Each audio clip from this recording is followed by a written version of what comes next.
আসসালামু আলাইকুম, সবাই কেমন আছেন? আশা করছি ভালো আছেন সবাই। আমি নর্মাল একটা ফটোকে আপনাদের এডিটিং করে দেখাবো। সর্বপ্রথম আমি ক্যামেরায় গিয়ে একটা ছবি তুলে নিলাম, তারপরে আমরা অ্যাডোবি লাইটরুমে চলে যাব।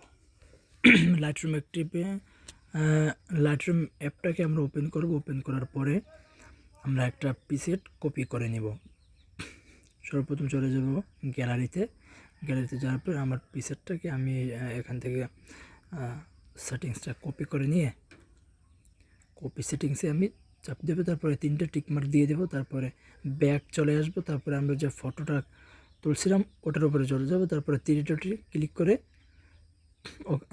3 ডটে ক্লিক করে ওখান থেকে আমরা পেস্ট সেটিংয়ে দিয়ে দেবো। তারপরে দেখেন আমাদের পিকচারটা কি সুন্দর একটা লুক চলে আসছে। এই যে দেখেন একদম স্পষ্টভাবে দেখা যাচ্ছে। আমি মার্ক দিয়ে দেখিয়ে দিচ্ছি, একদম মানে ডিএসএলআরের মতো হয়ে যাবে।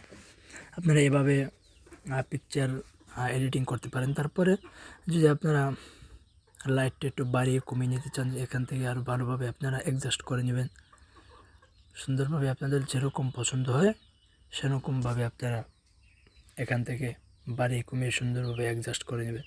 তারপরে আমরা ফটোটা এইচডি করে দেবো, সেজন্য এইচডি নিচে চলে যাবো, এইচডিতে চলে যাব। 2টা অপশন আপনারা অন করে দেবেন। তারপরে এই যে এটা একটু বাড়িয়ে দেবেন।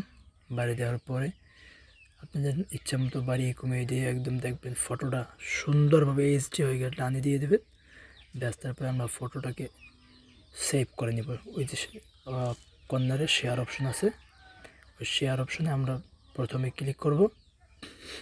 শেয়ার অপশনে ক্লিক করার পরে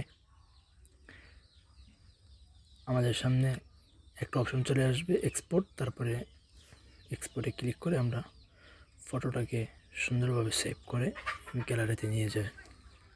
এখানে আমার একটু সময় হচ্ছে, ভিডিও স্পিডটা বাড়িয়ে দিচ্ছি না, কারণ আপনাদেরকে সম্পূর্ণ ভিডিওটা দেওয়ার চেষ্টা করব। আমার এখানে একটু সময় হচ্ছে।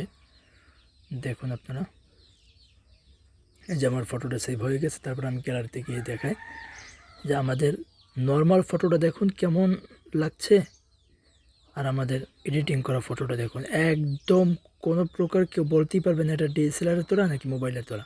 আপনারা এভাবে ফটো এডিট করতে পারেন।